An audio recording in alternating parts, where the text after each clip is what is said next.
Hi friends, so I wanted to continue digging a little bit further into the question of the hostility of the modern world to INFJs and how ultimately we want to find a way to carve a path for ourselves. You know, the problem I have sometimes with some INFJs that I interact with online is that as soon as I start talking about the possibility of espousing a positive view of reality, and reality encompassing ourselves within reality, our lives within the real external world, because we are beings in the external world as well. We don't just have a subjectivity. We have a body, we have friends, we have social relationships, we interact, we are part of the world.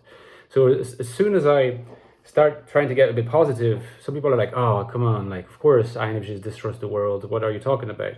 And it's always a bit of a sort of a tight line to walk, because ultimately we don't want to just cajole an INFJ ego that finds its sole value in rejecting the world, because it is my firmly established belief that that is not conducive to enrichment. It's not conducive to blossoming as a person.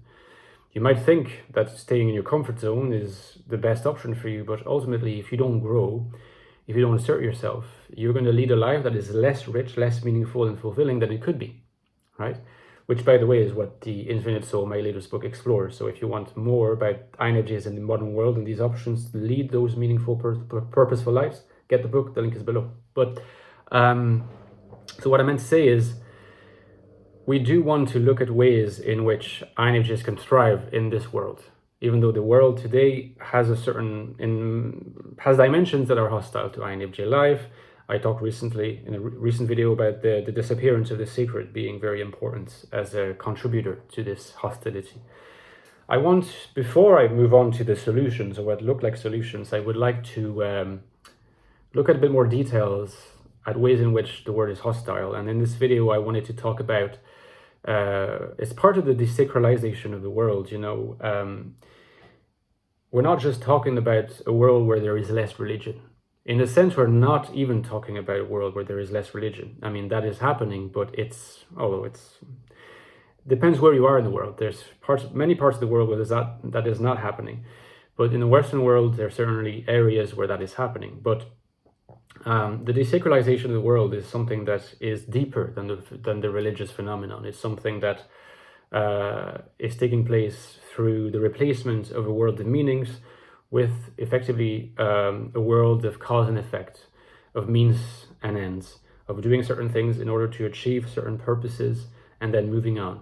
And the action itself, or the object itself, or the relationship itself is no longer valued for its intrinsic meaning, its intrinsic value, but rather for what it contributes to our life, the ways in which it furthers our purposes. And that's means end thinking. That's typical of the modern world. It's typical of technological thinking. That's also why technology is becoming ever more present in our lives, whether we like it or not, is because technology is completely means ends.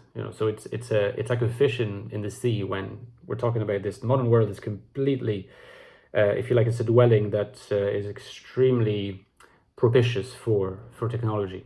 And of course, there's positive aspects to that. That's not the point. But in any case, the question of speed is the question that I want to discuss today. If you like, the world is faster than it's ever been, and all indicators suggest that it's going to get faster and faster. We have faster and faster internet. We get to places faster and faster. When we go on dating apps, people get bored of conversations faster and faster. We switch between partners faster and faster. Information channels are, sort of booming information at us faster and faster. Everything is fast. When you're at work, you're often valued because you work well and fast. You can be efficient. So you can do many hours, but you also, in fact, sometimes there's this whole discourse of we do fewer hours, working smart rather than working hard, right? Which is a nice little motto that capitalism has for us these days. Again, an avatar of the means end thinking of contemporary society, of modernity. Usually it also means working fast. So there's this whole idea that the world is going faster and faster. Technology is faster and faster. Not only is it faster and faster, but the pace of technological advance is faster and faster. So speed is everywhere in our lives. And I think that that's one of the ways in which INFJs are not very suited to the modern world, because INFJs are not people predicated on speed. A lot of INFJs, in fact, come across rather slow, like they're taking their time, they're looking for their thoughts. They like to really take their time to articulate the position that's been building in their holistic minds for a long time, or that is an accurate presentation of their, if you like, of their mindscape, right? Or an even more precise word is worldview. So I discuss this in the Ecstatic Soul and also in the Ecstatic Soul and the Infinite Soul. The Ecstatic Soul being the prequel to this book. This is more an in-depth look at the psychology of INFJs, looking at the function stack and what it means for the existential constitution of INFJs, what kind of modes of being are present. An important theme being alienation from external reality. If you want more information, you haven't read this book yet, link is below as well. So speed is just everywhere in our lives, and INFJs thrive in a world where things are slower. And in fact, the sacred world is a slower world, the world where a sense of the mystical, a sense of like a world being populated with meanings in external reality. It's a slower world, because speed happens when cause and effect dominate, and therefore when you have a dominance in terms of how the world hangs together, when you have a dominance of cause and effect, you of course automatically end up having a dominance of how the effect can arise from the cause as quickly as possible, faster than other effects arising from other causes. In a sense, when you have a means to an end, you have a means to reach an end. So that's the modern world.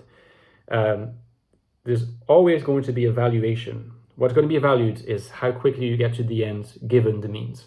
And so, of course, speed arises as something that is valued in and of itself. And that's something that discombobulates INFJs, because that's not what they're psychologically equipped to deal with. You know, they like things to progress more slowly for lots of different reasons. But also, it's not going to help them to stand out and do well in jobs, for example, of this modern world, where speed is hyper-valued, because that's not where they excel the most. And so that creates yet another complicated, situation for INFJs to deal with. How are they going to manage in a world which, everyone is telling us is going to get faster and faster? Well, that's something that we will be exploring at a later stage.